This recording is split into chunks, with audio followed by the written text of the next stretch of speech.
What's going on, guys? Today, I just wanted to talk about the difference between inscriptions, KRC-20 tokens, and native smart contracts, because I think there's a gap with a lot of people as far as knowing the difference between the two, and it gets a little confusing. So let's jump right on in.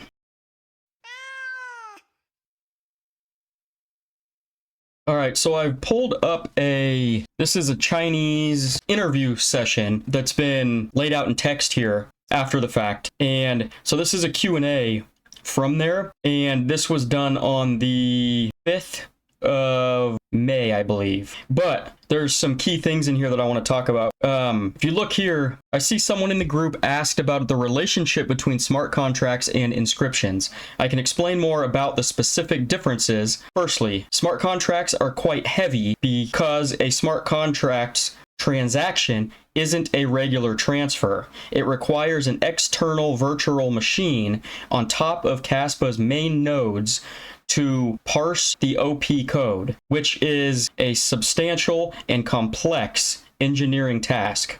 Of course, because it's heavy, it can implement more complex logic, such as Turing-complete mechanisms. Once it's Turing-complete, we can theoretically build any application on it. However, the way KRC-20 is issued differs significantly from smart contracts. It doesn't require a virtual machine. It's a lighter solution, as so-and-so up top previously answered. Both can perfectly coexist and complement each other.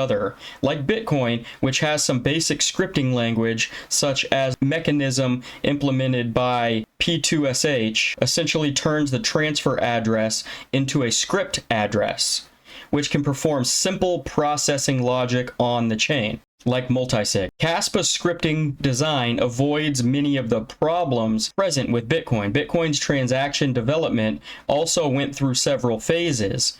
First around 2017 with SegWit upgrade and separated script processing logic into a distinct area. The second major upgrade in 2021 was Taproot, primarily adding Schnorr signatures. Bitcoin has 4 types of addresses, which is very inconvenient to use. KASPA has already circumvented these issues. Actually, our discussion on ensuing KRC-20 on the KASPA mainnet is based on this premises. So basically, in a nutshell, I am not very technical when it comes to any of this stuff, so some of these languages I don't understand, but if you want to dumb it down, it's basically a native smart contract is a very heavy and complex virtual machine that's put on top of the native chain, and from there you can actually build whatever you want on top of it, but there's a lot of steps involved to get that to a point where you can actually build.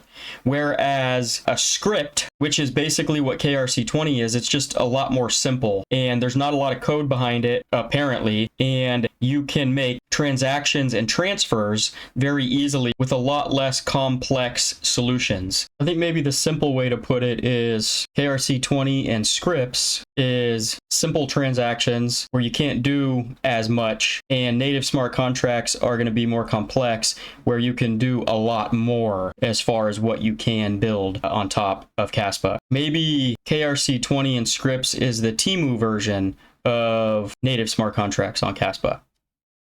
And it does say that they're going to be able to coexist without getting in each other's way once the native smart contracts are implemented. What I do know is the Rust migration needs to be fully complete first.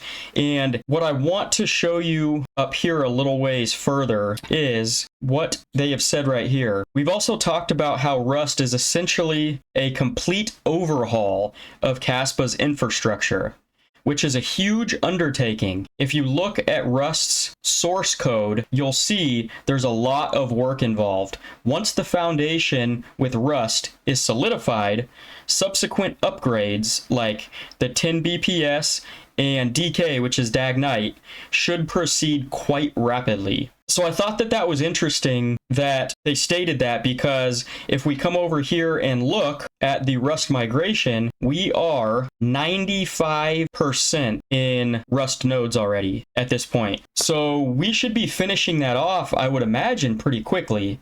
They only need another 5% to go, and that is completely done. And then the 10 BPS can be implemented rather quickly, and then they will upgrade to the 100 BPS for Dagnite, you know, as however long that's going to take, I have no idea. But relatively quickly, sounds like it should be done relatively quickly. Also, guys, make sure that you get yourself a Tangum wallet. There's nothing more important than you could possibly do than to keep your crypto off of the interwebs in a cold storage hardware wallet, safe in your house so that you cannot be hacked and that you cannot get your crypto stolen from you. Remember, even if your portfolio is not all that big right now, in the next 6 to 12 months, it's going to grow substantially, and you do not want to have hundreds of thousands of dollars, millions of dollars, tens of thousands of dollars on an exchange or on a hot wallet, because the risk of it getting hacked or stolen from you is far greater. So make sure you get yourself one of these. Get yourself 2 or 3 if you can, and diversify between the 2 or 3. Even safer than having one. The link for the Tangum Wallet official website will be in the description below, and use the code CATDADDY at checkout for 10% off of your purchase. All right, now we're going backwards today. We're going to look at the charts at the end here real quick. KASPA today, the whole market is down pretty heavily, and KASPA is holding its own pretty well. Most altcoins are double digits down today, you know, 15, even 20% in some of them, and KASPA is only down 2.25%. So we're holding very well. I highly recommend to keep DCAing into KASPA, because we're not going to be at these prices very much longer, a few months tops, and then it's off to the races, I believe, for the whole market, not just for KASPA. So buy as much as you can now, and thank yourself later. Pat yourself on the back later when you look at your portfolio and you're like, damn, that was a good decision. So that's it for today, guys. Pack your damn bags before it's too late, and I will see you in the next video. Peace out.